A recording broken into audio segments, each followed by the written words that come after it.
Cool. Hey, welcome to another episode of the Microsoft Spotlight podcast. Quite a few things have changed in the last couple of weeks. I think this is like our season 3. So we've had breaks in between things. So it's like season 3, episode 1 of the Microsoft Spotlight podcast. Lots of changes. As I just said, Andrew just got married. So big congratulations to Andrew. Thank you. And so what's been up? What have you been doing? Well, it's my first actual full week back at work, so it's trying to get back in the swing of things. So you leave things and then come back and nothing's really moved forward, or things have moved very quickly forward. So I'm trying to catch up, and obviously trying to get back into the correct time zone after spending a week in Jamaica. It's trying to get my sleep pattern back as it should be. How did it go? How did the wedding go? Any mishaps? Any mistakes? No, it was absolutely perfect. No silliness. No random stories to talk about. It's it went really well, and the weather held out as well, which is the main thing. I said my wife's name wrong. Brilliant. I called her Elizabeth, but her middle name is Elizabeth. I just kind of missed out her first name. Oh, get in. So yeah, that was my story for my wedding. So yeah, that's when I asked what's happening, what's gone wrong and stuff. But anyway, today's guest, lots of things have changed since we last spoke to her. I think it was March 2021 we last spoke. She wasn't MVP. She was working at Agilicis, and she was doing a lot of different stuff. And that is Zoe Wilson. How you doing, Zoe? Hey, I'm very good, thank you. And it's really good to be back on with both of you today. Yeah, I gave a bit of a spoiler alert there in terms of what we're probably going to talk about today. But yeah, it's good to have you back. I think in those kind of 18 months or so, I think we've become quite good friends and stuff. So it's nice to have you back on our podcast for season 3, episode 1. Yeah, and I think I was the first guest that you actually spoke to in that first season as well, wasn't I? You was indeed. So we had a prelude episode 1, kind of just chatting, me and Andrew chatting, and then you was our first ever guest. So anyway, we're back again. We're recording after the summer, and here we are. So anyway, I want to do a bit of an icebreaker in season 3. So we're going to ask a question to break the ice, like most other podcasts do, but I think it's quite good. So we have a Microsoft Spotlight Hall of Fame, and it's full of objects. What object or thing would you put into the Microsoft Spotlight Hall of Fame? Hold that caller. Yes. I kind of guessed that would come in. that was perfect. So this is the Scottish Summit Pub Quiz trophy, which it was the first year they actually awarded a trophy, and you were on my team, John, so I've got many very good photos and videos of that evening. See, John, you only asked that question because you knew that would be the ice and bringing it. No, I think it's a good one. That's a great object. I think it deserves a rightful place. Yeah, I'm surprised you don't have the "This is what winners looks like" T-shirt on, John. That's my new pajama top. Anyway, sorry for anyone that didn't listen to the first episode of yourself. Do you want to give us a quick kind of roundup of who you are and what you're currently doing? Yeah, absolutely. So like you said, John, things have changed quite a lot since the first time I was on. Just a very quick bit about me. I've worked with Sharepoint and other Microsoft technologies probably for coming up to 18 years now, which is quite a scary number. And actually it was 20 years a couple of weeks ago since I graduated from university, which definitely made me feel quite old. The last few years I've spent in leadership roles. I was at Agilicis for 5 years, which is a UK Microsoft partner, and I did a number of different roles there, but essentially working predominantly with their modern work business unit. I was also, when we last spoke, I was actively working towards MVP, and last week I was awarded for the second time, which was fantastic. And last week I also started a new role at Avanade as well, where again I'm working in their modern work business unit, and I am the Europe Workplace Value Realisation Offering Lead, which is possibly one of the longest job titles I've probably come across, to be honest. But essentially what I'll be doing is kind of working across the business and with customers on helping organizations get the most value out of their investments in Microsoft tech. So looking at things like employee experience with Viva, collab apps with Teams and the Power Platform, and tons of other really exciting things like the metaverse and workplace experience and stuff like that as well. Yeah, I was a bit jealous when you told me about the role, to be fair. It sounds like a really nice, good, enjoyable role. It was one of those where if you could kind of write a job description for yourself, it couldn't have been any better, really. It literally looked like it was written for me, which was just perfect. And as you said, that you're at Avanade, and what was there, 72 MVPs at 62. 62. No, not quite 72, but I think 62 is all right. I think it's the most of any organisation worldwide, to be honest. Yeah, that's mad.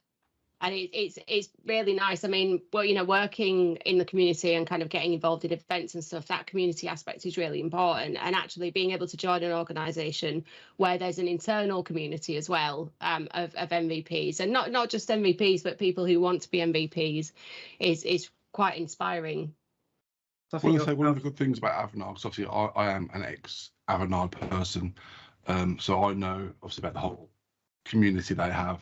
And I've seen obviously the acquisitions that Avanade have done over the years, which has also included more MVPs to add into that 62 number. There's like a lot of guys that I knew that worked for other partners, but then been swallowed up by Avanade, who are now obviously a part of that community. You know, it's a very interesting place, Avanade, and also they do give a lot of support to their staff. Yeah, I think it's still early days, but I think the culture here, I think will be really great. And actually, I already reached out to the people who run the MVP community and offered to get involved with helping more people on their journey into the community as well, because particularly women. Actually, that was one of the things I said to them, because I think the more people we can help get into the community, the better it is for everybody, really. I think you're our third guest from Avanade. And the other two were MVPs as well, right? Yes, I believe so. I'm looking up and right at you, Andrew, because I think. Yeah, I believe so. I can't the names has gone straight out of my head, but yes, there's been two previous guests from Avanade as well. We had the person whose name you got wrong, Trisha Sinclair. Yeah. No, Tracy Sinclair, yeah. Okay, well, welcome, Tracy, to the. It's like, my name's Trisha. And we had one more. I can't think. Trisha, and there was another Power Platform person. I think she's actually left Avanade now, I believe, and gone to Microsoft. But yeah, there was Jesse Nabaranja. That's the one. There you go. I got that name. so that's the other thing that's pretty cool as well, because I already knew Trisha going into Avanade, and lots of other people as well that I've met at in-person events, both before COVID and since they all started back up again. So it's really nice, I think, going into an organisation where you know quite a few people already. You had Trisha, who was the pub quiz host at the Scottish Summit and the South Coast Summit as well. So. Yeah, she has many hats, and she's a really good pub quiz host as well. Especially when you win. Yeah, amazing when you win by so much. Well, we were winning all the way through, weren't we? Cool. So you was awarded MVP. So well done for the second time last week, or beginning of this week actually. Last week. Do you want to kind of talk to us kind of about the process and stuff like that? And we've had quite a few MVPs on and stuff like that, but I don't think we really delve into kind of like what the process is and stuff like that. Because I had a friend of mine yesterday who was talking to me about it and goes, he's done a similar type of ambassador roles for Citrix and another Terraform, but it's like this Microsoft MVP just seems like completely like different. Like he doesn't quite. He goes.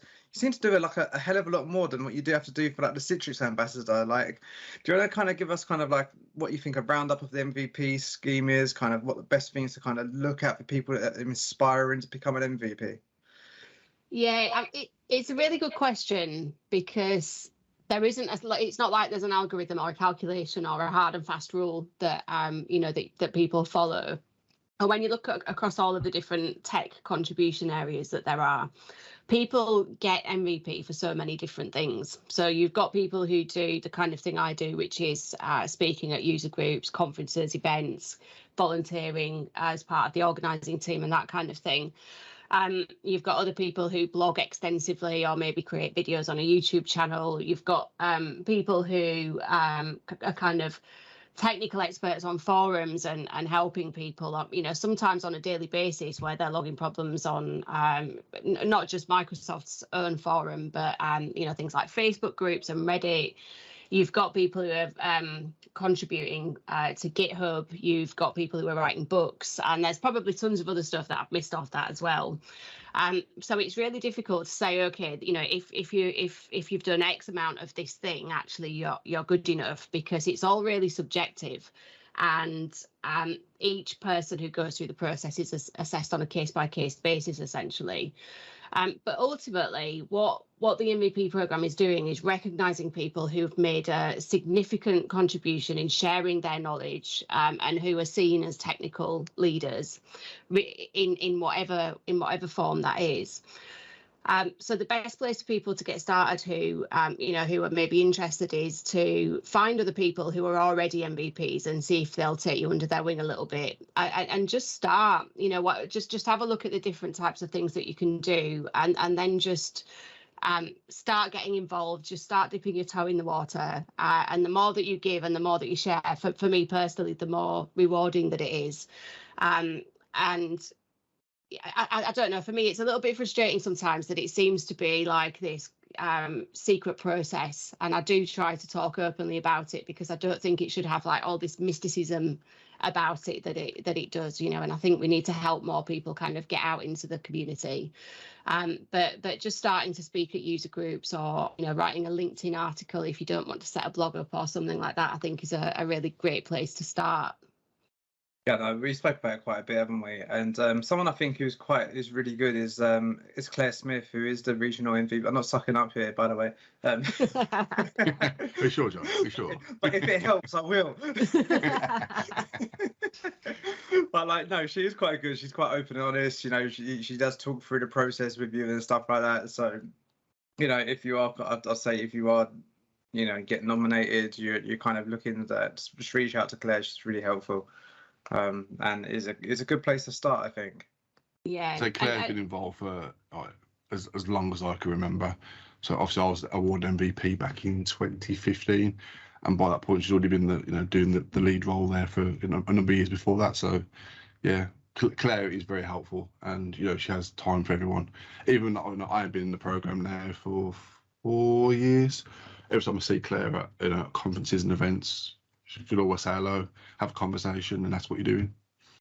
Yeah, one of the things that's been really nice as well about starting to get more in-person events is actually having the opportunity to meet people like Claire face to face. Yeah, definitely. Yeah, I think we all three of us met her at the South Coast Summit last year. Yeah. Yes. Yeah, not a Scottish one, a bit too far. Yeah, I mean, Microsoft did have a presence there, didn't they? But Claire wasn't there, unfortunately. But presence? They had a whole floor. They literally took over the 9th floor, and they had a round table every hour, which was really cool. And I think I sent Andrew the picture of the women in tech one that they done. That was amazing. I think they had about 40-50 people in there, which was crazy. It was standing room only, wasn't it? I mean, I was standing right at the back. I was near the right at the back. It's just packed. But it's good. There's loads of great stories. I think Adam was the one who was kind of hosting it. Adam Jackson. Yeah, so he's another really good guy to talk to as well, about community contributions and how to get involved and that kind of thing. Yeah, nice. So cool. I have submitted a session for the South Coast Summit for Women in Tech again as well. So hopefully, fingers crossed. You're a track lead, aren't you? I'm the track lead, but I can't. You can accept yourself. I pressed the accept button. Correct. Well, But if there's other sessions that are better than mine, obviously, I can't be biased. I mean, obviously, Mike Hartley as well is also track lead for mine, so it'll be a conversation between the two of us. Yeah, so he's coming at it more from that accessibility angle, isn't he? Yeah. Mm. Yeah, so I'm going through the sessions this week since coming back from honeymoon, looking at what people have submitted and rejecting a few and accepting quite a few as well. So if you want to submit a session, there's still time. Get it in. It's got until the 1st of August, I think it is. 31st of July. Yeah. And if there is aren't we meant to wait to do that, by the way, the accepted and rejecting? I've been going through just that. Yeah, so I don't think it will tell people. All right. But yeah, I usually wait and review them all once it closes, because then you can actually kind of compare them and benchmark them to each other. Just one more call out as well. If there is anybody watching who wants to submit a session but doesn't really know where to start, feel free to reach out on Twitter as well. And I'd be more than happy to help. Yeah, I mean, you helped me quite a bit. You helped me loads with the Story Summit one. So yeah. Really good. Hit up Sophie if you want a Zoe, if you want. Sophie's not here today. If you want any advice, because it helped me. So yeah, I'm sure it helped anyone else. Yeah, I take full responsibility for Luke Evans as well, because I did the same with him about 18 months ago. Oh no, Luke's a good guy, though. You're the one we got held accountable for Luke. Yeah, and then I think Luke's held accountable for getting Jose into it all as well. And this is what I mean. It's the magic of it, isn't it? Because this is how it spreads. Yeah, definitely. Yeah. I say, obviously, once you start getting involved in community activities and starting getting involved with other people, your network just blows up completely, and you get to know people not just on a professional level but on a personal level as well. Because obviously you're doing that socialising afterwards and getting drunk and getting late trains home, John, and and yeah, it's one of the good things about working within the community space. Yes, you have to give up a lot of your personal time to get started and get going, but once you're in there, it's kind of like naturally just ticks along quite easily. Yeah, I also think that from a career development perspective as well, the skills that you get from contributing to the community stand you in really good stead for progressing in your career. So the confidence that you get and the public speaking skills that you develop, if that's kind of the route that you choose to go down, those things are all stuff that you take with you back into your day job as well. And I've seen so many people just accelerate their careers since they started doing all of this. Yeah, definitely. I mean, I say it helped me when I was obviously doing my events and just getting up there and speaking to 400 people at one point. It's nerve-wracking and scary at the same time, but also you take that skill back into your day job, and then enables you to then be a more confident speaker in front of customers, in front of your colleagues, and then just continue to build from there. Yeah, I would love to speak at a proper Ignite in the future, but so ignites the goal, isn't it? Ignites the goal. Yeah, so my coolest one that I've got is the European Sharepoint conference later this year. Back in 2020, I was meant to be speaking at the one in Amsterdam, but that went virtual because of COVID, and I still had to record the session and submit it. And I could tell you a really funny story about that session. But I was gutted because I really wanted to go to ESPC, and actually present at a big event like that. And I've had 2 sessions accepted for the one in Copenhagen at the end of November. So I'm super excited about that. And that will be the biggest event that I've spoken at to date. And hopefully Vegas after that, right? Fingers crossed. Yeah, I'm not sure how I'll get. I explained that to my other half. If I'm going to Copenhagen on the Sunday, coming back on the Friday, and then going to Vegas again on the Sunday. It'll be an interesting conversation. It's for work. Mm. Yeah, as long as your partner's supportive and all that kind of stuff, yeah, no problem whatsoever. Yeah, Vegas one would be massive as well. That'd be a really nice one. Really nice. There used to be a lot of conferences in the States, but there doesn't seem to be as many as there was. Maybe because of COVID, I don't know, but yeah, it's nice to see that big events are picking back up again, and there's a lot more now around Europe that are basically, you know, restarted. As you say, the European Sharepoint Conference being one of them. Yeah, I would have loved to go to Copenhagen myself, but my session wasn't accepted, so I had a bit of a cry to myself. But no, it's great, and I say the more for me, like the more you get involved, the more you will more likely you will get accepted as well, because you've got that history that, you know, you've spoken at events. People can actually then search for you on YouTube, because videos now being shared there as well, and they can actually see how you present. So yeah, the more you do, and the more confident you become, the easier people, you know, get accepted. But obviously, I know for new speakers, there's a lot more things happening now in that space to try and get them on board. I can't remember the guy's name who's doing like Scottish Summit and South Coast Summit, that's helping out with like new speakers track. Paddy Yeah, Byrne. Yeah, he's fantastic. But that's just a good example that, you know, there is a pathway for anybody that wants to, you know, start their speaking career, should we say, in the community. Yeah, Paddy's great, to be fair. Like, he sat there really hungover on a Saturday all day watching the new speakers. I really felt for him on that last day. Yeah, that was bad. Brewdog the night before on Friday was, I heard he got back rather late. Well, didn't get back. I don't know which one it was. But what was I going to say? It's just like, I think what Andrew said earlier about kind of like the conferences and stuff coming up. I think there's such a big gap in the UK now. So we got the South Coast in October, and then like next year, I think that's at the moment it's the only one. Because Comsverse will be back again next year. I know that. Yeah, cool. I know that, because I was talking to Mark Vale just the other day. He's basically said that he's already sold out his sponsorship for next year, and he hasn't even put the prices out yet. So yeah, that just shows how well that conference is doing. Yeah, I was so gutted. I was actually meant to be speaking at Comsverse, and I had to pull out because gutted that you were sitting on the beach. Yeah, so obviously, you know, it was good that I was on holiday. I was on a beach in Cyprus and enjoying all the nice food. But at the same time, you only get a few of these opportunities every year where you can connect with with your peers, essentially. And I've got, so I'm part of the Viva Explorers, and we've got this group of MVPs, so we're all talking about Viva across the community and blogging and stuff like that. And nearly all of them were there. And in the chat that we've got, you know, they were all chatting about it, sharing, and I was sat there, and it was proper, like a proper conflict of emotions, because I was happy to be on holiday and I wouldn't have picked it any other way, but I was still good to actually miss the event.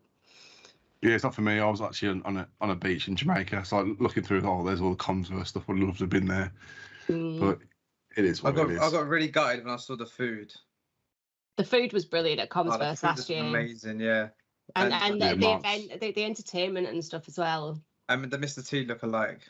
Yeah, Mr. Teams. You know, in the show notes, I'm going to put the video that includes Will Rowe and his little purple Teams morph suit that he's wearing and getting arrested. It's quite funny, because that's what I had at the intro for the conference. So I don't know if either of you have seen the stuff that Microsoft announced recently about the new M365 community days that they'll be launching. I think this is like a kind of a branding for them to support community events in a similar way to how SharePoint Saturday worked. And I've actually put my name down to get involved to run an event, because I live in the Midlands. This is why I led into this. Yeah, I live in the Midlands, yeah. So we've got a South Coast Summit, Southampton. I think that's like a 4-hour journey for me, 4.5, something like that. Yep. And then we've got a Scottish Summit, Glasgow, similarly a 4.5, 5-hour journey for me. And I live in a bit of an airport black spot, so there's literally no way for me to shorten this journey. It's just, you know, which kind of awkward journey do you want to take today? So I was actually planning to organise an event, probably July next year, so that we've got nice weather after Comsverse, with like a bit of a break for people, somewhere in the East Midlands, so it's local for me and I don't have to travel. No. It's going to be called the Middle Earth Conference. No, I did not? consider that. So it's interesting as well because as far as I understand it, I think they're leading with the Microsoft 365 Community Days. And when you read the notes about it, it said that you could do an Azure Community Day or a BizApps Community Day or whatever. One of the things I'm planning to ask them is actually, could I just have a Microsoft Community Day and have it across all of the have it across the full tech stack, because the direction of travel from Microsoft is that the different tech stacks are becoming more and more integrated. So actually the really interesting stories that you get are when you start to bring these things together. And some of the community friends that I've got, they speak across all of the different tracks. So actually I wouldn't want to just focus on the Microsoft 365 stack. I'd want to be able to bring people together for all of it. Yeah, I mean, that's something I found quite difficult anyway, in terms of like, when you go to speak and you want to speak of things, you don't want to kind of like just tie yourself with for me, I don't want to tie myself with one brush just to talk about Office 365 bits. I want to talk about Endpoint Manager, Power Platforms, etc. So like, I think that's really good, really important, because there's so much like integration you can do. I was talking to Christine, our previous guest, right? Like, I get mixed up in terms of like what the order is. But our previous guest, talking to her about doing some joint user group sessions and speaking sessions where we combine Power Platform and Power Apps and Endpoint Manager. So I think there's so much different stuff that you can do, and that's across the board as well. Even in my work, like Azure, like infrastructure and all of that other stuff just fits into Microsoft 365 and everything else. So that makes a lot of sense. Yeah, and you've got kind of the integrations that are coming from the Dynamics platforms as well. So the ability for people to be in Teams and to be able to access, search, interact with, update and share customer records, or I'm not sure which of the Dynamics modules are getting this, but the fact that some of them means that others of them will come as well. So there's just so much crossover, I think, that actually just focusing on Microsoft 365, you kind of lose some of that wider magic, I think. So yeah, I'll be organising that. So obviously I did run a conference in the Midlands many moons ago now, and yeah, it was obviously covering all the stacks. And so the challenge I ran it by Birmingham Airport at the National Motorcycle Museum, and one of the challenges I had was just the M42 and the M6. It's just all interconnected links. It's just getting people to get there. It was a nightmare for that particular time in the morning. Yeah. So yeah. I think anywhere you go in the country, it's going to be a challenge. I think if you can do it on a day where, probably I'll say on a Saturday or Friday, because like South Coast Summit does, then I think you probably getting better attendance because people will come the night before and stay in a hotel, and especially if you do like an event the evening before. I remember the events I used to do the evening before on the Sunday, and then having the sessions on the Monday were quite interesting, shall we say. I was drunk on many occasions, and doing a keynote in the morning weren't great at all. But yeah, I think selecting the day is most important. Looking at the venue and how that basically works out in like getting sponsors and all kind of stuff and session rooms is important as well. I agree to disagree with you. I think we should. I disagree with you big time. I think the most important thing, especially for Zoe, is going to be what's the local nightlife like. Well, so the two locations that I'm looking at, it will either be Nottingham or Leeds. Nottingham's got East Midlands Airport. I need to have a look at kind of where that flies to, and where some of the people that I think are likely to come are flying in from. And then Leeds has got Leeds Bradford Airport as well. They've both got a really good nightlife. They're both really easy for me to get to. So I do need to just start researching venues really and pick one of them. I've got a feeling it's more likely to be Leeds, I think, because I think that's just a little bit better connected.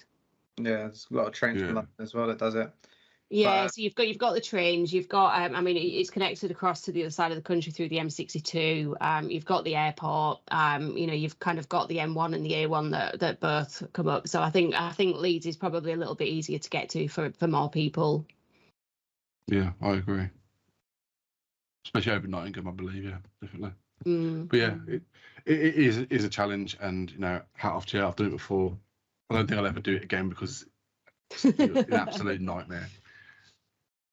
But it is very rewarding as well, if I say, because I made a lot of friends through it, and yeah, I'm still keep in touch with quite a few people today. Yeah, I love. I've organised. Like when I was younger, I was kind of involved in the music community, particularly in Leeds, and I've organised a number of events there. And I think, you know, there's as much fun as it is kind of helping and taking part in other people's. There's just something about doing stuff yourself, isn't there? And seeing everything come together. And yeah, I think it'll be great. And I think it'll be really nice not having to travel to either the top or the bottom of the country to get that. Yeah. Well, I'll come because is it the Queen's Hotel in Leeds, not far from the train station? That's a nice hotel. I'll stay there again. Reminds me of the Gatsby kind of feel in it. It's not been modernised for like a million years. I'm guessing I'll be helping you to arrange it, so I'll be there. Yeah, well, once I've figured out what we're doing and where, then yeah, I'll start putting out calls for help, calls for speakers, all the usual stuff. I wasn't sure whether to do like the pre-day workshops, because I think that is a really nice kind of more full-on way for people to learn. I wasn't sure whether to just keep it simple for the first time. Yeah, because the workshop, I think, at the South Coast Summit, they look really cool. I mean, you're doing one, aren't you?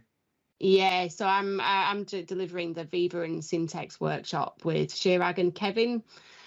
We did it for the first time last year, and the challenge that we set ourselves was to get something reusable, similar to like Power App in a Day, those kinds of workshops. And nothing content-wise, nothing existed. So people who are doing like the Power App in a Day workshop and that kind of thing, you know, they've already got the material that Microsoft have produced, whereas we had to create it all from scratch. We're actually delivering this as well at the at ESPC. And when we did this South Coast Summit last year, and I think probably the same this year, it was maybe like 10 or 12 people that you had. So it was really small, intimate.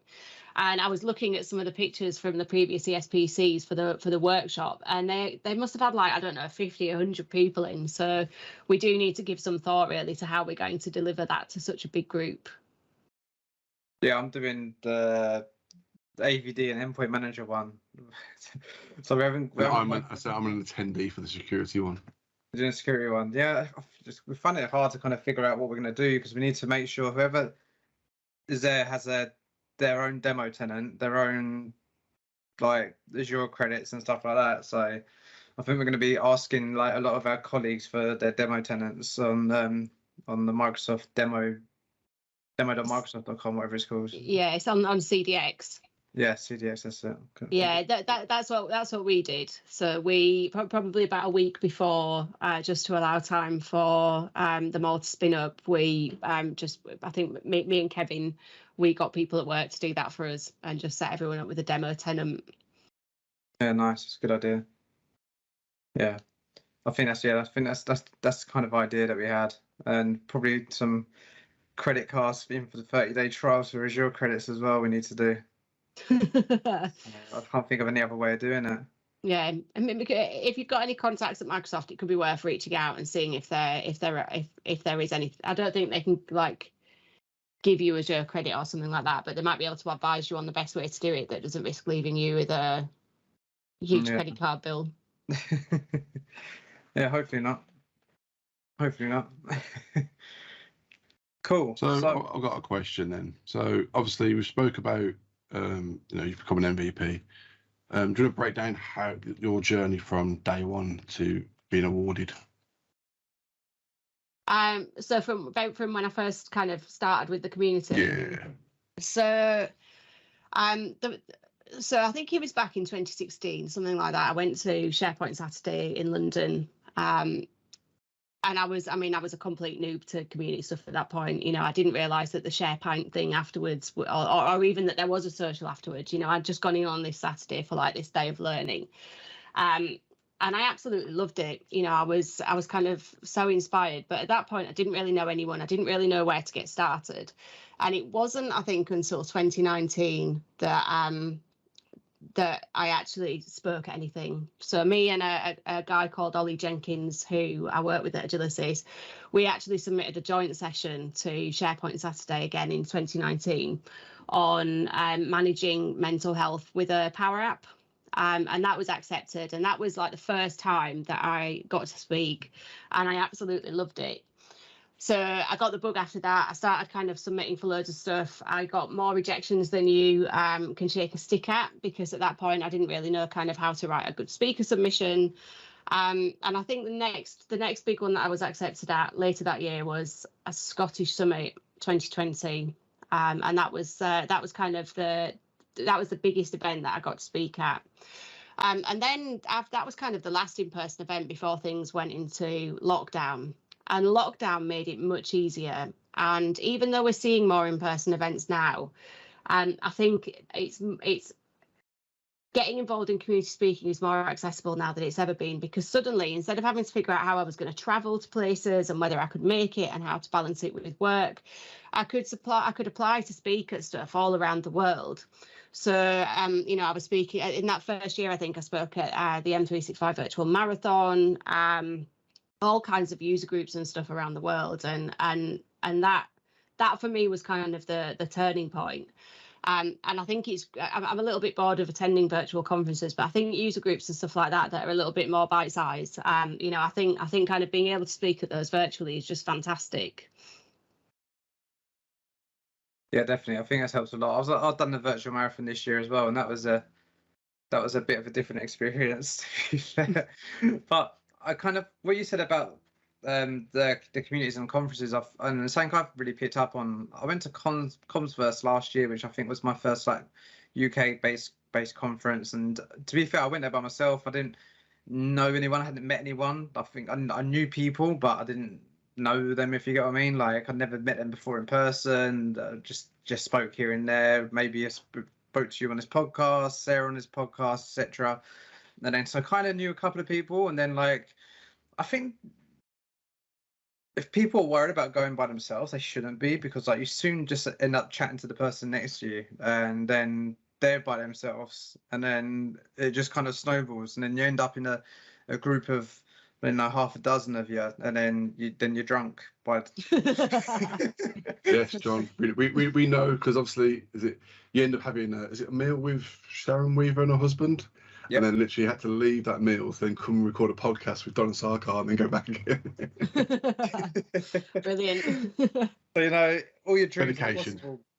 All your dreams are possible. You can go through and do that, and then what I was getting to is like the next event I think was the South Coast Summit. Obviously, I knew a lot more people and stuff like that. And then at a Scottish Summit, it just like you just seem to know like everyone, if you get what I mean. Like it's just.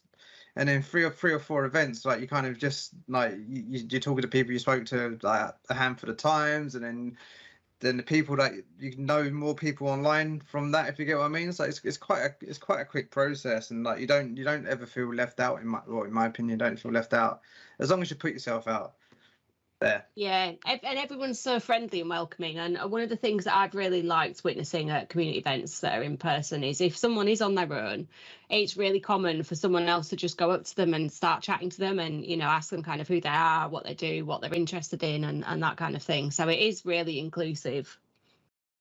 Yeah. And there was more women at Scottish Summit this time. So someone left this review on LinkedIn actually, and the organisers were so pleased with it.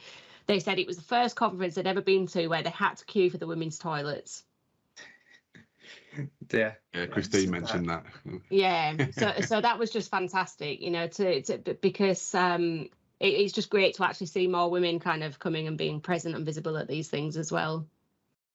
Yeah, I mean, that's one thing that when I was running events that you just didn't see. It was very much the only women that were there were either the speakers that are basically come along or the women that are basically working on the sponsor stands. There wasn't many technical attending women for sessions there, which is a massive shame. But it's great that we're now in a world where that's kind of changing, especially here in the UK.